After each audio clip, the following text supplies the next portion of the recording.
Hello everyone, welcome back. I'm Amandeep Kaur and I'm back again with a new topic which is CAR T cell therapy. Very interesting and very much important for our UPSC examination. So, what is the news? That is new breakthrough in cancer treatment, CAR T cell therapy for solid tumors. But इसको समझने के लिए first we have to know about what is CAR T cell therapy. पहले कैसे काम करता था, किस टाइप के कैंसर पे काम करता था एंड अभी स्पेसिफिक क्या है कि it had worked for solid tumours, तो ये हमें जानना है। चलिए सो शुरू करते हैं। For the like in the very first we have to understand what is CAR T cell therapy. वो समझने के लिए बॉडी का जो बेसिक इम्यून सिस्टम का वर्किंग है वो हमें समझना पड़ेगा, because CAR T cell therapy which is basically chimeric antigen receptor therapy, T cell therapy, ये एक तरह का पर्सनलाइज्ड मेडिसिन है या लिविंग ड्रग है। मतलब आप अपने ही इम्यून सिस्टम को रेडी कर रहे हो to fight against some disease which is cancer in this case, right. तो इसको थोड़ा समझते हैं। बेसिकली जब हम ब्लड के बारे में पढ़ते हैं बॉडी में, ओके सो ब्लड में क्या क्या पढ़ते हैं, क्या क्या चीज़ें हैं। We study about plasma, red blood cells, haemoglobin को कैरी करने के लिए we read about your platelets, right. उसके बाद एक इंपॉर्टेंट पार्ट होता है white blood cells, right? White blood cells, which are a very important part of our body's immune system. White blood cells usually 5 types के होते हैं। आपने सुना होगा lymphocytes, monocytes, eosinophil, basophil, neutrophil, right? There are 5 types of WBCs. उसमें से सबसे important type जो है उसको हम बोलते हैं lymphocyte। क्या बोलते हैं? lymphocytes. lymphocytes में भी 2 lymphocyte important होते हैं। एक होता है B cell, एक होता है T cell। ठीक है, टी सेल काफी न्यूज में था, जैसे 2025 में नोबेल प्राइज भी इसको मिला। I have covered that in another video, you can go through that also. अब यहाँ पे B cell and T cell के बारे में यूपीएससी ने प्रीलिम्स में भी क्वेश्चन पूछा है। बी सेल का क्या काम है? बॉडी में जो एंटीबॉडीज बनती हैं, ठीक है, जब कोई भी फॉरेन बैक्टीरिया, कोई भी माइक्रोब अटैक करता है या वैक्सीन के थ्रू जब एंटीजन एंटर करता है, तो उसके खिलाफ जो बॉडी वेपन्स बनाती है वो क्या होती हैं? Antibodies, a type of protein which are produced by B cells. Very important. T cell क्या करता है? T cells assist B cell, first point, it assist B cell in making antibodies and it kills the infected cells. So here is the chance. Okay, so body में जो भी infected cells होंगे या फिर body में ये कैसे पता चलेगा कि बॉडी खुद के सेल्स हैं या फिर ये फॉल्टी हैं, फॉरेन सेल्स हैं? वो उसका किसका काम है? टी सेल्स का। सिंपल समझते हैं। मान लो कोई भी ट्यूमर जनरेट हो रहा है बॉडी में, राइट, कोई भी सेल की जो ग्रोथ है वो बहुत ज़्यादा हो रही है। उस केस में T cells can identify that okay this is not good cell, this is some default cell, body का नहीं है, उसको खत्म करना है। ये प्रॉपर टी सेल का काम है, राइट।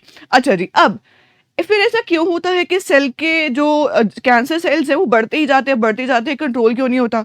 इट मीन्स कहीं ना कहीं टी सेल्स में प्रॉब्लम है। T cells are not able to identify the problem inside, they are not able to identify that okay this is defaulty cell, इसको खत्म करना है, इसको किल करना है। तो CAR T सेल थेरेपी का सिंपल बेस ये है कि अगर बॉडी के, उस पेशेंट की बॉडी के टी सेल्स को नहीं पता, वो नहीं आइडेंटिफाई कर पा रहा, उसको बॉडी से निकाल के उनको ट्रेन करके वापस बॉडी में इंसर्ट कर देना है। That is simple CAR T cell therapy, right. एक बार समझते हैं। देखो यहाँ पे देखेंगे ध्यान से, तो सबसे पहले होता क्या है, बॉडी में से जो ब्लड है, ब्लड पेशेंट का ब्लड है, उसमें से टी सेल्स को रिमूव कर लिया जाता है। The process knows apheresis, biological things, we can skip that, right. Okay, so सबसे पहले बॉडी में से जो टी सेल्स है उनको निकाला जाएगा। टी सेल्स को निकालने के बाद उन पे एक जीन इंसर्ट करा जाएगा फॉर CAR, विच इज सिमेरिक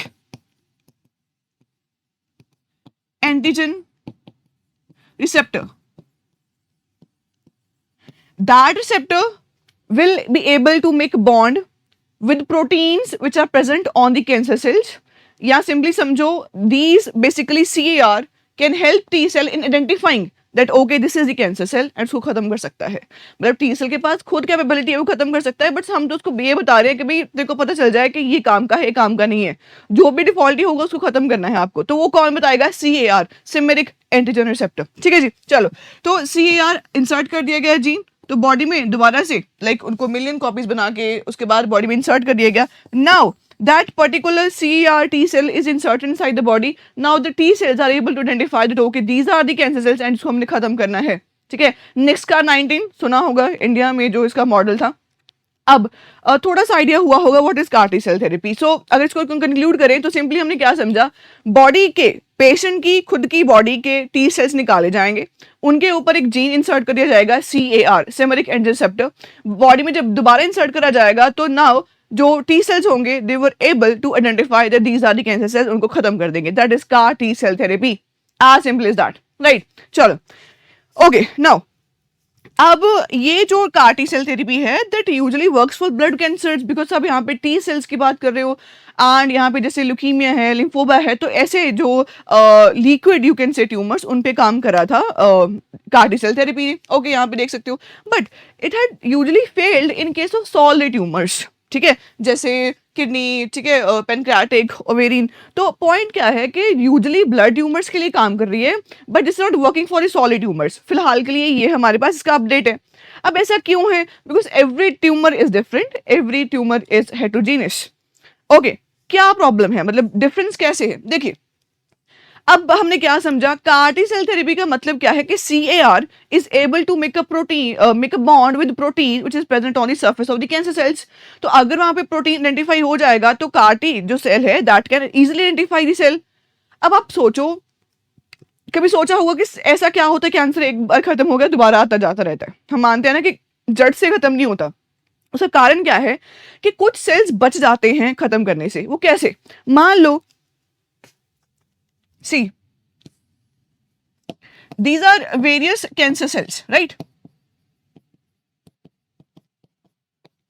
इनके ऊपर प्रोटीन है, हम आगे बात भी करेंगे, H70 हमारे पास है। चलो, यहाँ पे प्रोटीन है, कार टी सेल आएगा, इन प्रोटीन के साथ बॉन्ड फॉर्मेशन करेगा, इनको खत्म कर देगा। क्या ये पॉसिबिलिटी है कि कुछ ऐसे कैंसर सेल्स भी होंगे जिनके ऊपर प्रोटीन ना आइडेंटिफाई कर पाए? मतलब यही हमें लगता था कि हो सकता है कि कुछ सेल्स अच्छे से प्रोटीन दिखा रहे हैं तो उनके साथ बॉन्ड फॉर्मेशन है, कुछ ऐसे सेल्स हैं जो इनविजिबल हैं क्योंकि उनका प्रोटीन इनविजिबल है। तो अगर प्रोटीन नहीं दिख रहा, बॉन्ड किसके साथ बनाएगा? उसको पता कैसे चलेगा कि मुझे उसको खत्म करना है? तो ये अब तक का हमारा जो स्टडी था वो ये था। अब रिसेंटली चेंज क्या हुआ है कि एक्चुअल में जो प्रोटीन है ना वो इनविजिबल नहीं है, प्रोटीन सप्रेस्ड है। Cancers can just suppress the production of protein on the surface। अगर प्रोटीन इनके सरफेस पे नहीं दिखेगा तो आइडेंटिफाई नहीं कर पाएगा इनको कार-टी। समझ पा रहे हो?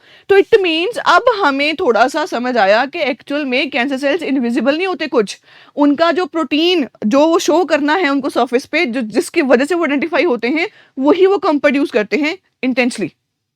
समझ आ रही है बात? ओके, देखो, so scientist doubted this idea that maybe we just couldn't detect them properly. हो सकता है कि इनविजिबल तो ना हो बट हम डिटेक्ट नहीं कर पा रहे, right? Invisible cells actually have their protein but in very low amount. जैसे मैंने बोला, उनके पास प्रोटीन्स होते हैं बट कम होते हैं, कार-टी उनको जो सेल है वो आइडेंटिफाई नहीं कर पाता। अच्छा जी, the problem is not the absence, basically it is the weak signal, जैसे हमने अभी समझा। देखो, सो अगर सेल्स डिफरेंट लग रहे हैं तो इट मीन्स वो डिफरेंस नहीं है, बस वो दिखा नहीं पा रहे अपना प्रोटीन। ये होता क्यों है? बिकॉज जो कैंसर है वो हाइड करता है by reducing the visibility, not removing itself. Remove नहीं करता, अपनी विजिबिलिटी को हाइड कर लेता है। कैसे? बिकॉज जैसे प्रोटीन है CD70, एक प्रोटीन है जो सरफेस पे होना चाहिए। एक एंजाइम है EZH2 which suppress the production of CD70। अगर प्रोटीन प्रोड्यूस ही कम हो रहा है तो दिखेगा कम, अगर दिखे कम तो कार टी सेल उसको आइडेंटिफाई नहीं कर पाएगा और खत्म नहीं कर पाएगा, तो बच गया। मतलब कैंसर सेल वो डिटेक्ट नहीं होगा, बाद में ग्रो करेगा, हम बोलते हैं कैंसर दोबारा दोबारा आ रहा है। समझ पा रहे हैं? ठीक है जी। So cancer reduces the production to avoid detection, जैसे like dimming light instead of switching off. अब इस बात को आप समझ पा रहे हो now. Like what is the breakthrough then? Like इस बात को हम क्यों डिस्कस कर रहे हैं? फिलहाल के लिए एक्सपेरिमेंटल बेस्ड है, नॉर्मल ब्लड ट्यूमर्स के लिए काम करता है CAR T cell therapy. Solid tumours में क्यों नहीं कर पा रहा? अभी हमने समझा कि ऐसा नहीं है कि उन केसेस में प्रोटीन होता नहीं है, होता है, कम होता है, इतना वीक होता है कि कार टी उसको आइडेंटिफाई नहीं कर पा रहा। तो अब हमें क्या करना पड़ेगा? We have to come with the new technology, we have to change the detector, we have to get advanced in that particular technology। So हम काम कर रहे हैं HIT, HLA independent T cell receptor। Okay, अब ये HLA क्या है? Basically leukocyte antigen होते हैं, सिंपली अगर समझें तो आइडेंटिटी मार्कर। मतलब जो हेल्प करते हैं टी सेल को in finding out the cell, find out the cell. HLA independent कर दिया, मतलब अब उसको रिक्वायरमेंट नहीं है उस बॉन्ड की, वो अच्छे से अगर वीक सिग्नल भी होगा ना उसको भी पकड़ लेगा, आप ये समझिए, राइट। यहाँ पे देखो CAR T cells need stronger signals to activate, ये हमने समझा, प्रॉपर प्रोटीन वहां पे होना चाहिए, प्रॉपर सिग्नल आना चाहिए, तभी वो अपना काम कर पाएगा। They also depend on HLA system, a kind of identity marker. HLA system चाहिए होता है जिसकी वजह से वो बॉन्ड फॉर्मेशन में हेल्प होती है। बट जो न्यू रिसेप्टर है जो हमने बनाया है HIT, HLA independent receptor, it connects directly to the T cells natural activation system. तो आपने थोड़ा सा सिंप्लीफाई कर दिया, सिंपल समझने वाली बात है, हमने प्रोसेस को सिंप्लीफाई इस तरीके से करा है कि जैसे कार्टी को बहुत स्ट्रॉन्ग सिग्नल चाहिए होते हैं, HLA डिपेंडेंट था, अब हमने क्या करा, एक सिस्टम तैयार करने की कोशिश कर रहे हैं जिसमें आपको डिपेंडेंसी आपकी खत्म होगी HLA पे, मतलब सिंपल कि आप वीक सिग्नल्स को भी कैरी कर पाओगे। अभी that is the breakthrough, अभी जस्ट ये स्टार्टिंग है, कैसे होगा जैसे मैंने अभी बताया, ये कैसे होगा, कैसे इसको चेंज करेंगे वो हम देखेंगे, राइट। बट यस नाउ जो पॉसिबिलिटी है वो ओपन हुई है, सॉलिड ट्यूमर्स में भी CAR T ने काम करा तो it will be a great revolution for us, right. इसके बिना रिस्क हमेशा इन्वॉल्व रहते हैं, ये भी पॉसिबिलिटी है कि अगर ओवर सेंसिटिव हो जाए सेल्स तो हो सकता है कि जो हेल्दी सेल्स हैं उनको खत्म करना शुरू कर दें, जो बहुत कॉमन है in case of cancer, right. तभी हम बोलते हैं कि साथ साथ में इम्यूनिटी वीक होती जाती है। इस प्रॉब्लम को ना गोल्डीलॉक प्रॉब्लम बोल रहे हैं साइंटिस्ट, कि ऐसा कुछ हो सकता है कि हम एरिया आइडेंटिफाई नहीं कर पाएंगे, but still it is something which is new to us and will see for examination CAR T cell therapy को अच्छे से पढ़ के जाएंगे, राइट। This is all for today, stay tuned, thank you so much.